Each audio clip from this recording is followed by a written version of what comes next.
Hi, welcome to The Football Comes First. Um, I'm Guy. This is the morning after the Super Bowl. This is my Super Bowl review. I I am the only NFL supporter in our little group, so it'll be just me doing this. But I watched it. I live streamed the game to a very small audience of zero, but I watched it all the way through, even the halftime show, which was a bit. It wasn't really for me, but um, I'm an Eagles supporter, not a fan, a supporter, um, and I went into the match thinking it was going to be a, a competitive one because the way that the Chiefs and the Eagles have been this season, especially with how sort of dominating the Eagles were in the championship division final. But wow, I mean what the score doesn't really give you a proper reflection of what happened in that final. I mean, it was 40-22 and to the Eagles, and I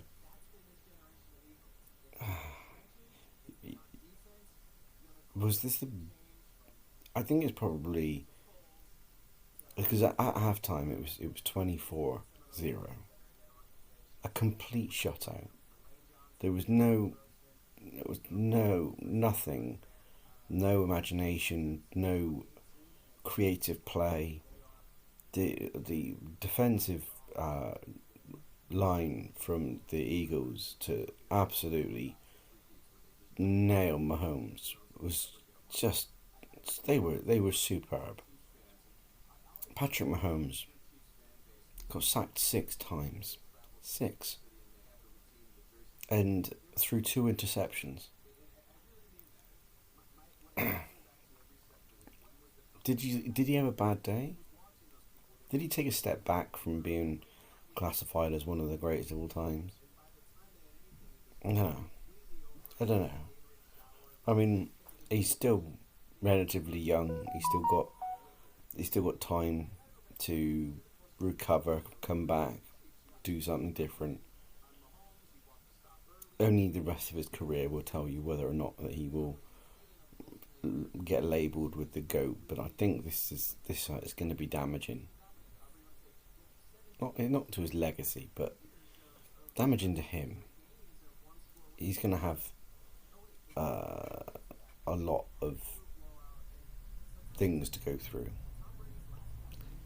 Um, I mean, we've got a long time to wait before we see any kind of recovery or um, pre-season or anything like that. So we won't know. But that's going to eat away as to how bad and how one-sided that was at Patrick Mahomes and the Chiefs. It was an absolute steamroll. I think there was just the most one-sided Super Bowl I think I've seen for a long. Well, I say a lot. I've seen a long time. I mean, I haven't watched that many Super Bowls, but from what I've seen online and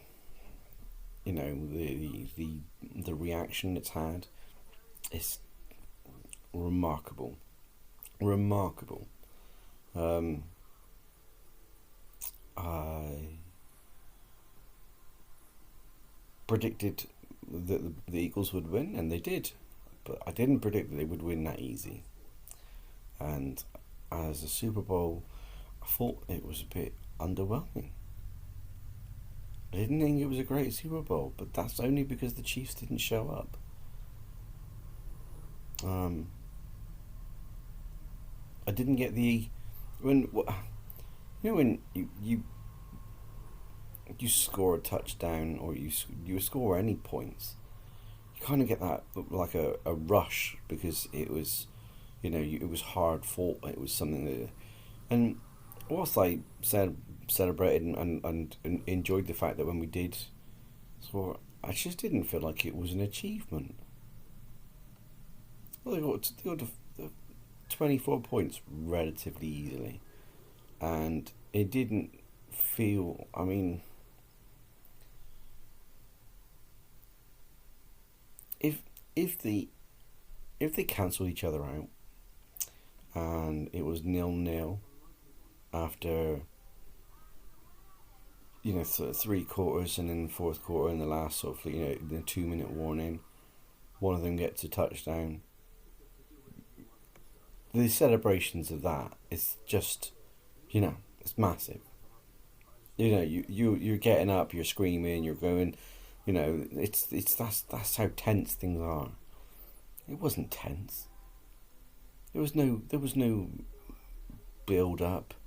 It was just domination, utter domination, and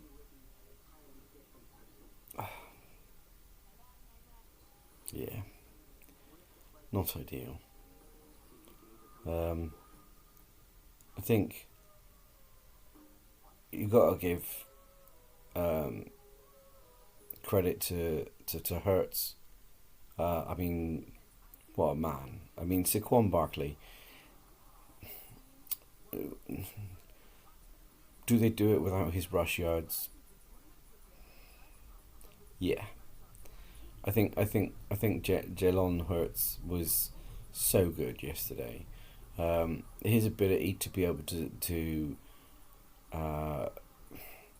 first of all, you have to give credit to his the people that around him, giving him the time and the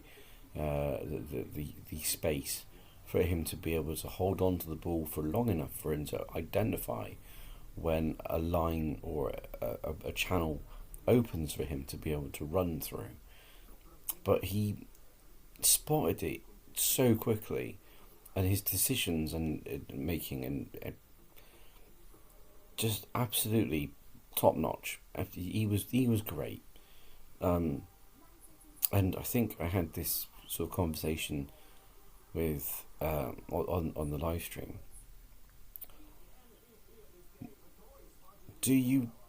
Is there too much credit given to the team that dominated, or do you focus on the fact that the other team were that bad, or is it a bit of both? You have to give credit where credit's due. Maybe the Eagles just played their normal game, and because the Chiefs were that bad, it looked that way. Or maybe the Eagles were just that damn good that the Chiefs had no way of answering. I mean, I'd like to think it's the latter. Or maybe it was just a bit of both. The Chiefs were terrible and the Eagles were impressive. And let's face it, that defensive line were all over the Chiefs' offensive line.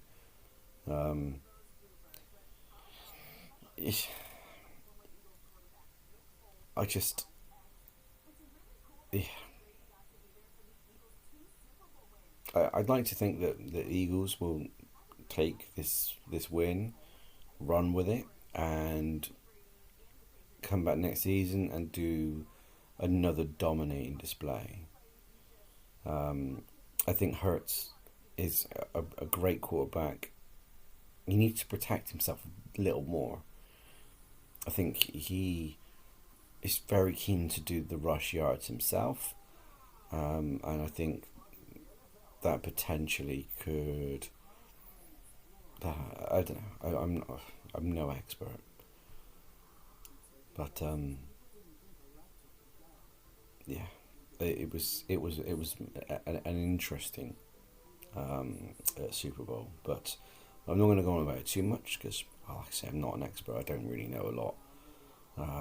There's areas of the game where I've got questions and things like that, but I won't go into that here. I mean, this is just a review of the Super Bowl, and nobody's going to watch this to the end. But yeah. So that was my review. Very one-sided affair, and congratulations to the Eagles. It's my team. They did an exceptional job, but I don't think they had much resistance from the Chiefs. There's an expression where it says "men against boys," and I think if there's anything that kind of sums up that was that game, men against boys. It was just